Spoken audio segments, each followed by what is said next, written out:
Director Ram Gopal వర్మపై కేసుల విషయంలో పోలీసుల తీరుపై ఆర్జీవీ లాయర్ అభ్యంతరం వ్యక్తం చేశారు. పోలీసులకు అన్ని విధాలుగా వర్మ సహకరిస్తారని స్పష్టం చేశారు. డిజిటల్ విధానంలో విచారణకు హాజరయ్యేందుకు ఆర్జీవీ సిద్ధంగా ఉన్నారన్నారు. ఆన్లైన్లో విచారించడానికి పోలీసులకు అభ్యంతరం ఏంటి అని ప్రశ్నించారు. వర్మ తప్పు చేశారా లేదా అనేది కోర్టులో తేలుతుందని అంటున్నారు ఆర్జీవీ లాయర్.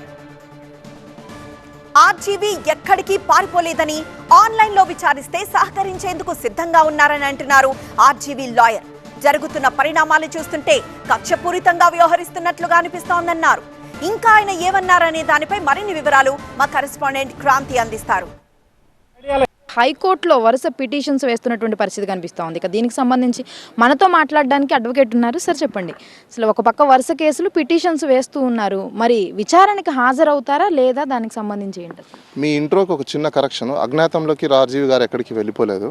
ఆర్జీవి గారు అయితే మీ అందరికీ వీడియోస్ కూడా పంపించున్నారు. ఆయన ఎక్కడ షూటింగ్లో బిజీ ఉన్నాను, నేను అందరికీ అవైలబుల్ కూడా కనిపిస్తున్నాను కదా, వర్చువల్గా కనిపిస్తున్నాను కాబట్టి మీకు చిన్న కరెక్షన్. ఆయన ఎక్కడ అజ్ఞాతంలోకి వెళ్ళలేదు. నోటీసులు వస్తున్నాయి, నోటీసులకు మేము కూడా రెస్పాండ్ అవుతున్నాము. రూల్ ఆఫ్ లాని పాటించే ప్రతి నోటీసులు వచ్చేదానికి కూడా మేము కూడా లా బైండింగ్ సిటిజన్స్ కాబట్టి మేము కూడా దానికి రెస్పాన్స్ అయ్యి మాకు కావాల్సిన ఫెసిలిటీస్ కానీ లేకపోతే మాకు కావాల్సిన విధంగా మేము టైమ్స్ కానీ వాటిని అడగడం అయితే జరుగుతుంది.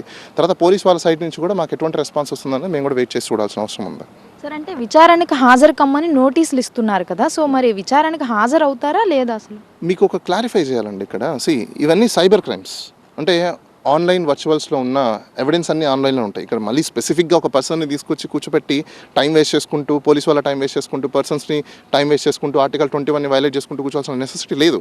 మేమేం అడుగుతున్నామంటే కొన్ని సందర్భాలలో అలానే బిఎన్ఎస్ఎస్లో కూడా మీకు టెక్నాలజీ గురించి ఎక్కువగా శాతం ఉటంకించడం జరిగింది.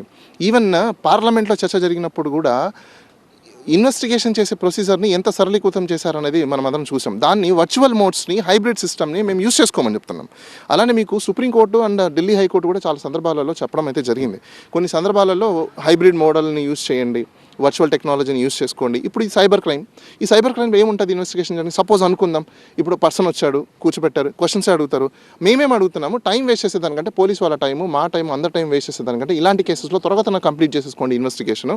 ఆన్లైన్ హైబ్రిడ్ సిస్టమ్ తీసుకోండి. ఇప్పుడు పర్సన్స్ ఎవరి యొక్క పనుల్లో వాళ్ళు బిజీగా ఉంటారు. ఇలాంటి సైబర్ క్రైమ్స్ గురించి ప్రజల యొక్క జీవితాలని హరించడం ఎంతవరకు కరెక్ట్ అనేది కూడా ఒకసారి మనం ఆలోచించుకోవాలి. అంటే మీరు హైబ్రిడ్ మోడ్లో మొత్తం ఈ యొక్క విచారణ చేయడానికి టైం అడిగారా? అవును, హైబ్రిడ్ మోడ్లో విచారణకి మేము టైం అడిగాము. మేము ఇంకో ఫెసిలిటీ మేము చెప్తున్నాం అంటే, వాళ్ళు పర్సన్ వెళ్ళారనుకుంటే అక్కడ వీడియో రికార్డింగ్ ఉండదు. మేము ఏకంగా వీడియో రికార్డింగ్కి ఇస్తున్నాం. హైబ్రిడ్ టెక్నాలజీలో మీకు హైబ్రిడ్ సిస్టమ్లో, హైబ్రిడ్ మాడ్యూల్లో మీకు వర్చువల్ టెక్నాలజీలో మీకు వీడియో అనేది రికార్డ్ అవుతుంది. ఇంకా మీకు డాక్యుమెంట్, మీరు టైప్ చేసే డాక్యుమెంట్ కంటే వీడియో ఇట్స్ వెరీ ఎవిడెంట్. మేము ఇంకా ప్రొవైడ్ చేసి మేము కోఆపరేట్ చేస్తామని చెప్తున్నాం. Then what is the problem? We don't know. అంటే మేబీ ల్యాక్ ఆఫ్ అవేర్నెస్ అయి ఉండొచ్చు, లేకపోతే ఇంకా అంత టెక్నాలజీని స్టేట్ గవర్నమెంట్ సైడ్ ఉన్న ఇన్వెస్టిగేషన్స్ ఏజెన్సీ అడాప్ట్ చేసుకోలేకపోవడం కావచ్చు. మేబీ దానివల్ల కూడా వాళ్ళు అలా ఇంకా తెలియక లేకపోతే లీగల్ ఒపీనియన్స్ తీసుకోవడం జరుగుతుందేమో అని మేము అనుకుంటున్నాం. ఎందుకంటే చాలా సందర్భాలలో ఇలాంటి ఫెసిలిటీస్ని యూటిలైజ్ చేసుకునే అవకాశాలు ఉన్నాయి. ఇప్పుడు ఆర్జీవి గారు అంటే అందరికీ తెలిసింది ఒక ల్యాండ్ మార్క్. ఆయన ఏదైనా డిఫరెంట్గా ఉంటారు. ఇప్పుడు ఆయన తప్పు చేసారా తప్పు చేయలేదా అని కోర్టు డిసైడ్ చేయాలి. Not the police or not the media, not the any person. But ఇక్కడ మేమేం అడుగుతున్నాము, త్వరగానే ఇన్వెస్టిగేషన్ కంప్లీట్ చేయండి. హైబ్రిడ్ టెక్నాలజీ ఉంది కదా, హైబ్రిడ్ మోడల్ తీసుకోండి, ఇన్వెస్టిగేషన్ చేయండి. మీరు ఏం క్వశ్చన్స్ అడుగుతారో చెప్పండి, ఆయన ఆన్సర్ చేస్తారు. ఛార్జ్షీట్ ఫైల్ చేసి కోర్టులో సమన్స్ వస్తాయి, ఆయన కోర్టులో తెలుసుకుంటారు. అంతేకాని టైం వేస్ట్ చేయడము, నోటీసులు ఇవ్వడము, లేకపోతే ఈ యొక్క స్పెక్యులేషన్స్ని తీసుకురావడము, ఇట్స్ ఆల్ ఎలా కనిపిస్తుంది అంటే మీకు ప్రజలకు కూడా చూసే వాళ్ళకి ఇది ఒక కక్షపూరితమైన చర్య ఏమో, లేకపోతే వాంటెడ్లీ చేస్తున్నారేమో అని చెప్పేసి కనిపిస్తుంది. సార్, అజ్ఞాతంలోకి వెళ్ళలేదని ఆర్జీవి చెప్తున్నారు. హైకోర్టులో బెయిల్ పిటిషన్స్ వేశారు, మరోపక్క విచారణ నడుస్తూ ఉంది. సో దీనికి సంబంధించి అసలు ఏమంటారు? సో ఈ బెయిల్ పిటిషన్ వేసుకునే మీద రైట్ అండి, ఆ రైట్ని ఎవరు కట్టేలు చేయలేరు. సో రాజీవ్ గారు ఆయన లా బైండింగ్ సిటిజన్ కాబట్టి లా ఏ విధంగా ఉందో అదా ఫాలో అవుతున్నారు.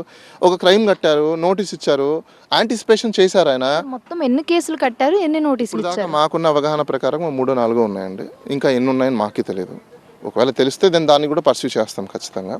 ఎందుకంటే లా బైండింగ్ సిటిజన్ కాబట్టి ఖచ్చితంగా మేము దాన్ని పర్స్యూ చేయాలి, ఆన్సర్ చేయాలి కాబట్టి ఆయన డెఫినెట్గా ఆన్సర్ అయితే చేస్తారు. సో ఇది ఓవరాల్గా చూసుకుంటే కనుక ఖచ్చితంగా ఈ కేసులకు సంబంధించి విచారణకు హాజరు కావడానికి హైబ్రిడ్ మోడ్లో అవకాశం కల్పించాలని చెప్పి కూడా ఆర్జీవి కోరినట్టు తెలుస్తోంది. ఒకవేళ పోలీసులు దానికి ఒప్పుకుంటే కనుక హైబ్రిడ్ మోడ్లో విచారణకు హాజరయ్యేందుకు ఆర్జీవి సిద్ధంగా ఉన్నట్టు మనకు తెలుస్తోంది. కెమెరా పర్సన్ సుధీర్తో క్రాంతి, TV9 విజయవాడ నుంచి.